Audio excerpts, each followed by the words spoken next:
जय हिंद स्टूडेंट। तो आज हम पढ़ने वाले हैं chapter number 2 the triangle and it's properties.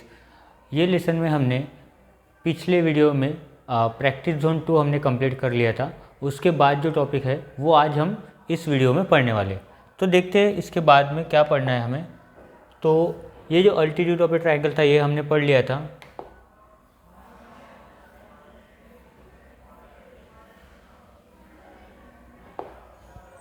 Last video में हमने ये प्रैक्टिस जोन 2 कंप्लीट कर लिया था।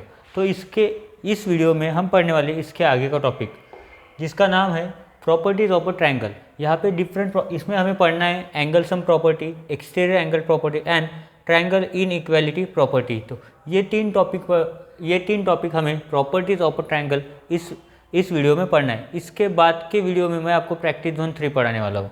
तो चलिए शुरू करते हैं ये टॉपिक। तो सबसे पहले हमें पढ़ना है angle sum property of A triangle. तो उन्होंने क्या बोला है angle sum property of A triangle में, ये एक दिया गया ट्रायंगल है। किसी भी ट्रायंगल में, दुनिया का कोई भी ट्रायंगल हो, उसमें सिर्फ 3 एंगल होता है। ये 1, ये 2 और ये 3। किसी भी ट्रायंगल में सिर्फ 3 ही एंगल होते हैं, 3 से ज़्यादा एंगल नहीं होते। इंटीरियर एंगल्स, तो उन्होंने बोला है the sum of the angles of a triangle is equal to 180 degree. This property is called the angle sum property of a triangle, that is in triangle XYZ।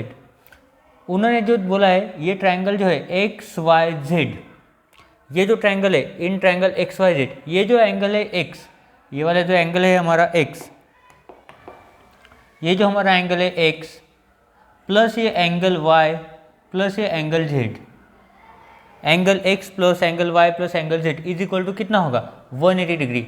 तो 3 ही तो angle दिए गए हैं, तो तीनों एंगल की सम कितनी होती है 180 डिग्री। वही उन्होंने उस डेफिनेशन में कहा है कि किसी भी ट्रायंगल में जो तीनों एंगल होते हैं उनके तीनों की सम 180 डिग्री के इक्वल होती है।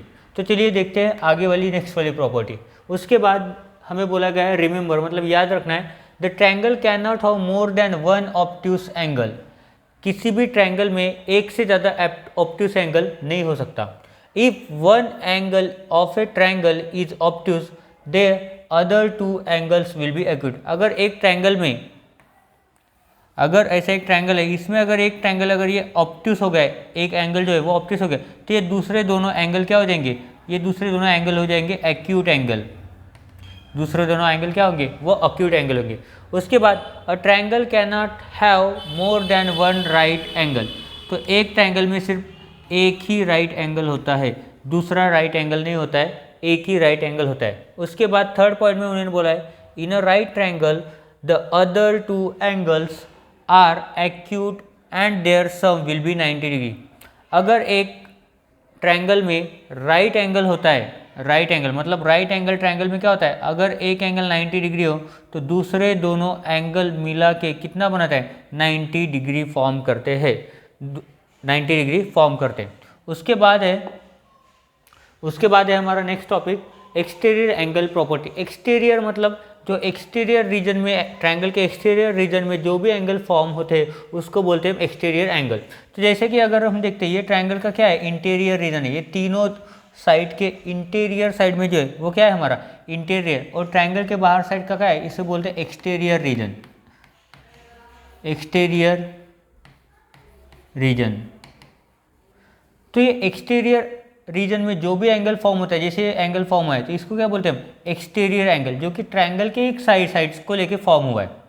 चलिए देखते हैं ये क्या दिया है, ये क्या प्रॉपर्टी है। Exterior angle of a triangle is equal to the sum of its 2 interior opposite angles.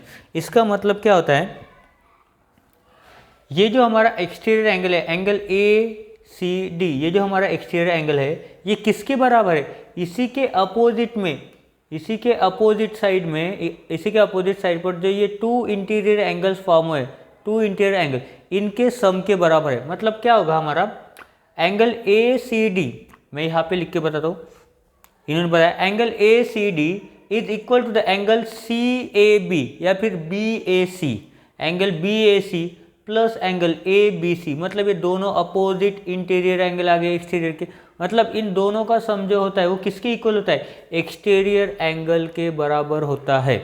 तो क्या बोला है उन्हें, sum of interior opposite angle is equal to the exterior angle of that triangle. उसके बाद उन्होंने एक दिया है, the relation between the exterior angle and its two interior opposite angle is called exterior angle property of a triangle. तो ये जो relation है इसी को क्या बोलते हैं, exterior angle property of A triangle. उसके बाद है ट्राइंगल इन इक्वालिटी प्रॉपर्टी। तो ये बहुत सिंपल टॉपिक है पर थोड़ा सा हमें ध्यान देना पड़ता है। तो इसमें बोला है the sum of the lengths of any two sides, किसी भी दो साइड के, जैसे एक साइड हो गई, ये दूसरी साइड हो गई और ये है ट्राइंगल की तीसरी साइड, तो कोई भी दो साइड की sum of a triangle is always greater than the length of the third side. This is known as triangle inequality property. इसका मतलब क्या होता है, ट्राइंगल के कोई भी दो साइड है A B plus B C, A B side A B plus side B C, ये ऑलवेज ग्रेटर देन रहेगी किससे, थर्ड साइड से, ए सी। सिमिलरली इन दोनों का नहीं, कोई भी दो साइड ले लो आप, मैं लेता हूँ यहाँ पे b c plus a c is greater than क्या होगा, ए बी, क्योंकि ये साइड और ये साइड इन दोनों का सम कितना होगा, ये साइड से हमेशा बड़ा होगा। उसके बाद लेते हैं a B plus a c is greater than हमेशा क्या होगा, बी सी। तो ये साइड जो होगी इन दोनों साइड के सम से हमेशा स्मॉलर होगी, मतलब ये बी सी क्या हो जाएगी, छोटी हो जाएगी इनके सम से। उसके बाद हम देखते हैं the difference between the lengths of any to side of a triangle is always smaller than the length of the third side.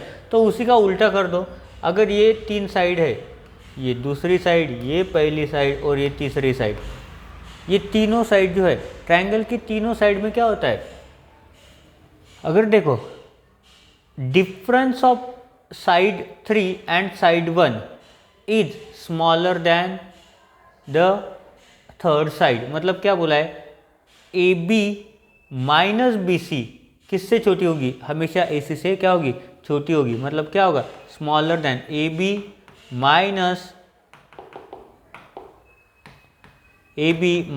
B C is smaller than A C. मतलब अगर ये 5 है और ये 3 है तो ये स्मॉलर देन कितना होगा, ए सी से स्मॉलर होगा। मतलब ये जो 2 आंसर आएगा तो इसकी लेंथ, ये जो लेंथ है, ये डिफरेंस जो है हमेशा ए सी की लेंथ से छोटा होगा। सिमिलरली अदर टू साइड के साथ भी वैसे ही होता है।